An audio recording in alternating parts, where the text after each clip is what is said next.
परमात्मा श्री राधा कृष्ण के चरणारविंदों में शतकोटि नमन बंदन। मित्रों को, जिज्ञासुओं को, धर्म प्रेमियों को, ज्योतिष विज्ञान प्रेमियों को हर हर महादेव, बम बम भोले, नमः शिवाय। मित्रों, ऋषि पाराशर के जो सिद्धांत हैं, जो जीवन जीने के ज्योतिषीय सूत्र हैं, वो बड़ा अलौकिक अनुपम है। पाराशर जी ने लिखा कि 4 भाव जन्म कुंडली में उपचय भाव हैं। 4। तीसरा भाव उपचय स्थान है। अच्छा, पहले तो ये समझा जाए कि उपचय कहते किसे। उपचय का मतलब क्या है? उपचय का मतलब है ऊपर को चलना, यानी बढ़ाना, ऊपर उठना, वृद्धि करना। इसीलिए उपचय भावों को वृद्धि भाव, बढ़ाने वाले भाव, ऊपर ले जाने वाले भाव भी कहा जाता है। तो तीसरा भाव उपचय भाव है। जन्म कुंडली का 6ठ भाव भी उपचय भाव है। कुंडली का 10म भाव भी उपचय भाव है और 11 भाव भी कुंडली का उपचय भाव है। यदि किसी की जन्म कुंडली में शुभ ग्रह हो या पापक ग्रह हो, उपचय भाव में जितने ग्रह ज्यादा होंगे ये 4 उपचयों में, चाहे क्रूर ग्रह हो, चाहे पापक ग्रह हो, चाहे शुभ ग्रह हो। ऐसा नहीं है कि केंद्र त्रिकोण की बहुत सारी महत्ता है, बड़ा गुणगान है उसका। उपचय भाव भी बड़े महत्वपूर्ण, धन देने वाले, यशस्वी बनाने वाले, दीर्घायु बनाने वाले, सुख प्रदान करने वाले भाव हैं, सर्विस दिलाने वाले भाव हैं, धन दिलाने वाले भाव हैं। अन्य किसी कुंडली की बात नहीं हो रही है, केवल ये जन्म कुंडली की बात हो रही है। किसी वर्ग चार्ट की या राशि कुंडली की बात नहीं हो रही है। तो ये जो उपचय भाव हैं, उपचय भावों में कोई भी ग्रह यदि बैठा हुआ है और जिस भाव का वो स्वामी है, उपचय भाव का स्वामी है या नहीं है, यदि वो भाग्य का स्वामी है, चाहे वो लगन का स्वामी है, चाहे वो पंचम का स्वामी है, चाहे वो चतुर्थ का स्वामी है, चाहे वो धन भाव का स्वामी है, चाहे वो अष्टम का और षष्ठ का, द्वादश का ही क्यों ना है, अगर कोई भी ग्रह किसी भी भाव का स्वामी, बड़ा महत्वपूर्ण सूत्र है, कोई भी ग्रह किसी भी भाव का भावेश हो और वो किसी भी उपचय भाव में बैठे तो अपने भाव को बली करेगा, अपने भाव को बढ़ाएगा, अपने भाव की वृद्धि करेगा। जिसमें बैठा है उसकी वृद्धि नहीं करेगा, वो उपचय की वृद्धि नहीं कर रहा है, वो अब अपने भाव की वृद्धि करेगा, अपने भाव को बढ़ाएगा, अपने भाव की उन्नति करेगा। ये उपचय भाव की विशेषता है कि उसमें कोई भी उपचय भावों में कोई भी ग्रह बैठे तो वो जिस भाव का स्वामी है उस भाव की ही उन्नति करता है। गलत भाव का स्वामी है तो गलत उन्नति करेगा, उन्नति तो करेगा, उसको बढ़ाएगा तो ये भी देखना चाहिए। और उपचय भाव का स्वामी और उपचय भाव में बैठ जाए, जैसे कि केंद्र का स्वामी केंद्र में जब बैठता है तो अच्छा फल देता है, त्रिकोण का स्वामी त्रिकोण में बैठता है तो अच्छा फल देता है। ऐसे ही एक बारासर जी का महत्वपूर्ण सिद्धांत है ज्योतिष में कि यदि उपचय भाव का स्वामी उपचय भाव में बैठता है, जैसे कि मेष लग्न वालों के लिए तीसरे भाव का स्वामी और छठवें भाव का स्वामी बुध बन जाता है, जिसको के खराब माना जाता है। लेकिन यदि वो तीसरे छठवें 10वें या 11वें भाव में बैठा है, कौन? बुध, तो उपचय भाव का स्वामी है मेष लग्न वालों के लिए। तो बुध हमेशा जिस भाव का भी स्वामी है, अब देखना यह मूल त्रिकोण राशि को देखना है। किसी भी ग्रह को देखने के लिए मूल त्रिकोण राशि मुख्य है, मुख्य बिंदु है वो। तो यानी छठवें भाव की वृद्धि करेगा।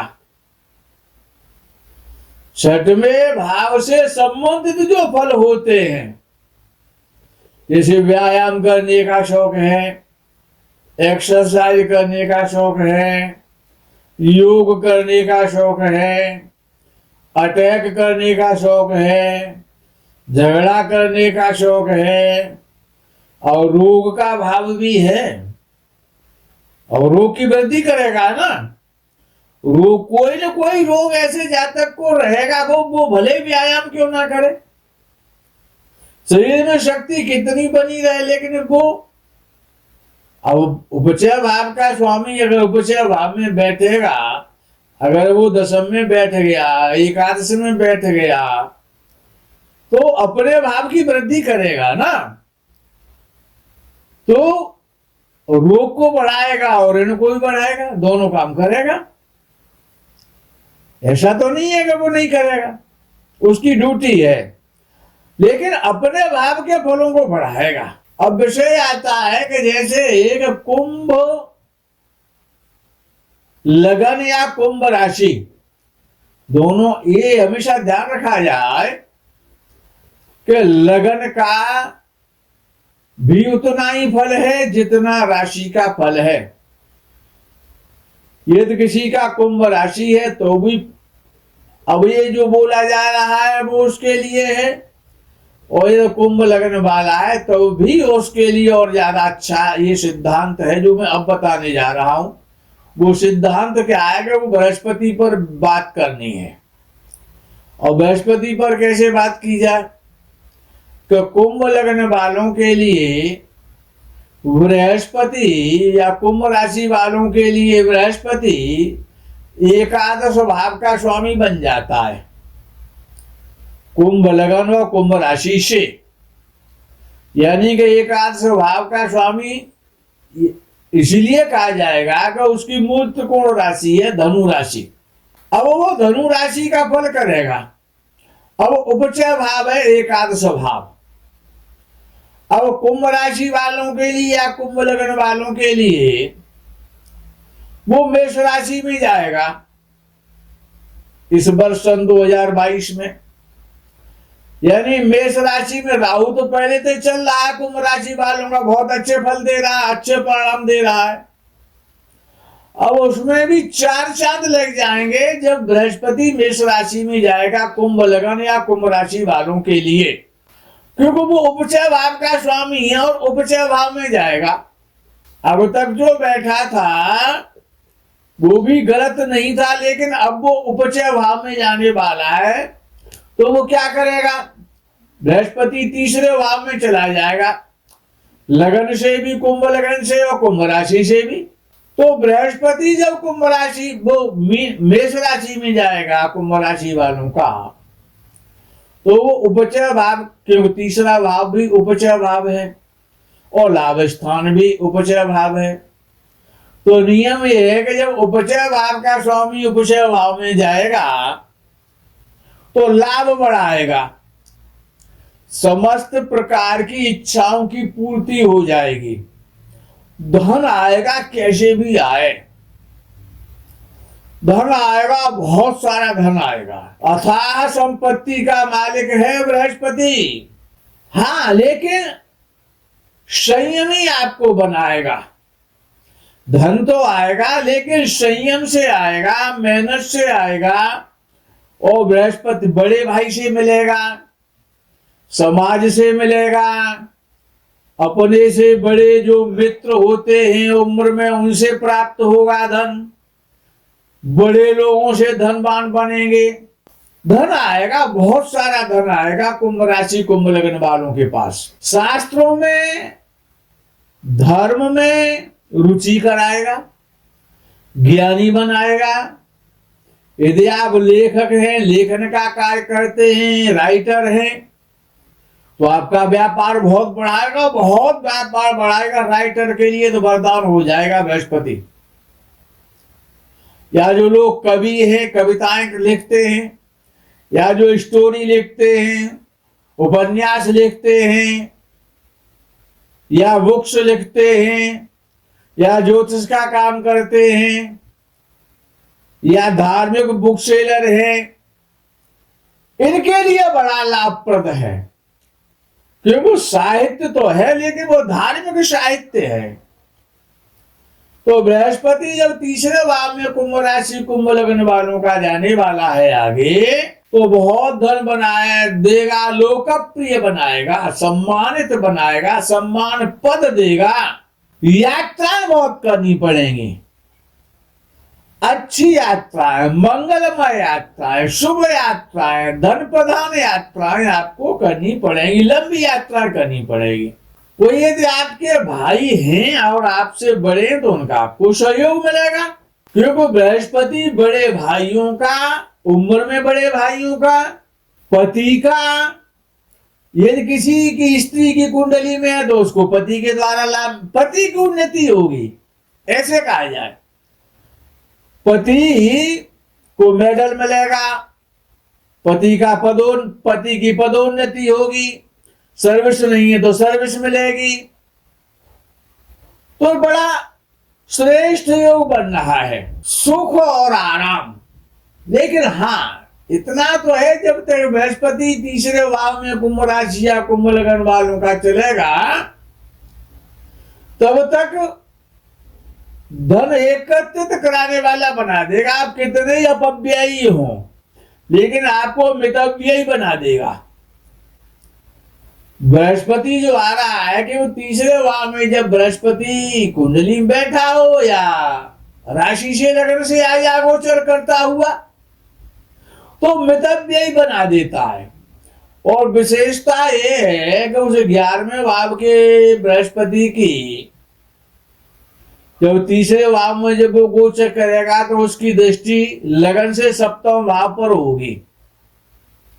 तो जो लोग व्यापारी हैं, कुंभ राशि वाले या कुंभ लग्न वाले, तो उनका व्यापार की वृद्धि होगी, व्यापार बढ़ेगा। बृहस्पति की शुभ दृष्टि है।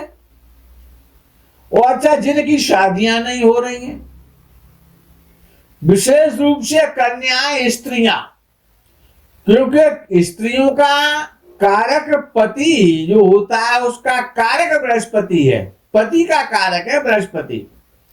तो यदि कन्या की कुंडली है, वो कुंभ लग्न या कुंभ राशि वाली है, तो उसकी सन 2023 में शादी तो निश्चित हो जाएगी। शादी के योग्य है तो उसकी शादी तो होनी ही होनी है। और अच्छा पति, उसको अच्छा पति मिलेगा। तो जिनकी शादियां नहीं हो रही हैं उनकी शादी हो जाएगी, चाहे वो पुरुष वर्ग हैं चाहे वो स्त्री वर्ग में आते हैं। और यात्राएं भी करनी पड़ेगी, घर में, परिवार में, ससुराल में मंगल कार्य होंगे। मित्रों के यहाँ, सामाजिक लोगों के यहाँ, व्यवहारियों के यहाँ, सगे संबंधियों के यहाँ आपको मंगल उत्सवों में जाना पड़ेगा। आपके यहाँ मंगल उत्सव होंगे, आप भी मंगल उत्सवों में जाएंगे। यात्राएं बहुत ज्यादा करनी पड़ेंगी, लेकिन यात्रा सुखदायी होगी, कष्टप्रद नहीं होगी। हानि कराने वाली नहीं होगी। आपका पूजा पाठ में मन लगेगा क्योंकि वहां से बृहस्पति भाग्य स्थान को देखेगा। पिता की उन्नति होगी। पिता यदि रोगी है तो वो निरोगी हो जाएंगे। देवताओं का आशीर्वाद भी प्राप्त होगा क्योंकि नवम भाव देवस्थान है और बृहस्पति देवताओं में से संबंध रखने वाला है क्योंकि वो तो देवताओं का ही गुरु है। तो आपको आशीर्वाद मिलेगा। और वहां से बैठ करके विशेषता एक लाभ स्थान का स्वामी है और लाभ स्थान को देखेगा।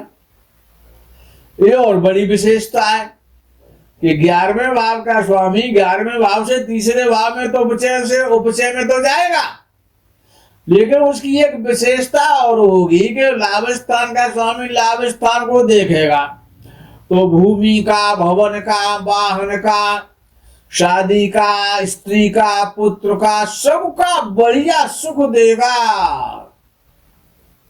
नया भवन बनाने का अवसर प्राप्त कराएगा। नया भवन आप बनाएंगे, नया मकान खरीदेंगे, नया प्लाट खरीदेंगे, नया वाहन खरीदेंगे, मन अभिलषित कामनाएं पूरी होंगी और लंबे स्थान पर तीर्थ यात्रा में जाने का योग बनाएगा। तीर्थाटन करेंगे आप।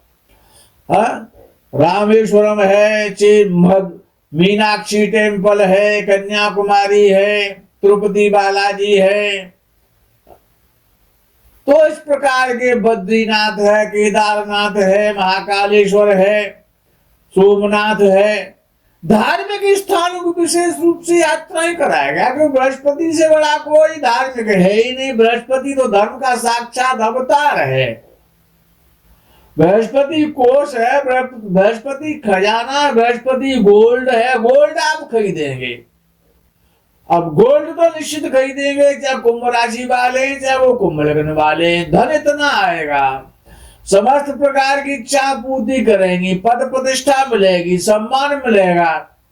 कुंभ राशि वालों के लिए बृहस्पति जो मेष राशि में आने वाला है वो भले ही राहु के साथ क्यों ना आ रहा है, लेकिन आपको धनी बनाएगा। आपकी समस्त मनोकामनाएं कुंभ राशि और कुंभ लग्न वालों की पूरी कर देगा। बहुत धनी बनाएगा। बड़ा श्रेष्ठ योग बृहस्पति बनाने जा रहा है कुंभ राशि वालों के लिए। करोड़ों रुपए देगा, बिना मांगे मिलेंगे। जो भी काम करेंगे उसी में आपको सफलता मिलेगी। व्यापार करते तो आप व्यापार में सफल होंगे, बहुत बड़ा व्यापार हो जाएगा। लंबे लंबे स्थानों की यात्राएं करेंगे, लंबे लंबे व्यापार करेंगे। बृहस्पति से संबंधित जिनके व्यापार उनकी बल्ले बल्ले। इसके अलावा घर परिवार में मंगल होंगे। बड़ा श्रेष्ठ बृहस्पति होने जा रहा है। तीसरे भाव में बृहस्पति, इसलिए तो कहते हैं कि तीसरे भाव में जब बृहस्पति आएगा तो शादी कराएगा, धन देगा, बहुत सारे वाहनों का स्वामी बनाएगा। बृहस्पति कुंभ राशि वालों के लिए या कुंभ लग्न वालों के लिए अत्यंत श्रेष्ठ होने जा रहा है। सन 2023 कुंभ राशि वालों के लिए एक साक्षात वरदान है क्योंकि शनि भी मूल त्रिकोण राशि में आ गया 17 जनवरी से, और राहु तीसरे भाव में चल रहा है और 11वें भाव का स्वामी तीसरे भाव में जा रहा है। 11वें भाव को बलि करेगा, समस्त प्रकार के लाभ कराएगा, सम्मान दिलवाएगा, पद दिलवाएगा। यदि आप चुनाव लड़ेंगे तो आपको चुनाव में विजयी कराएगा। यदि आपका प्रमोशन नहीं हुआ तो प्रमोशन भी हो जाएगा। मित्रों, आज के प्रकरण में यही विराम करते हैं। आगे के प्रकरण का आप इंतजार करें। तब तक के लिए हर हर महादेव, बम बम भोले, नमः शिवाय। जय गो माता की।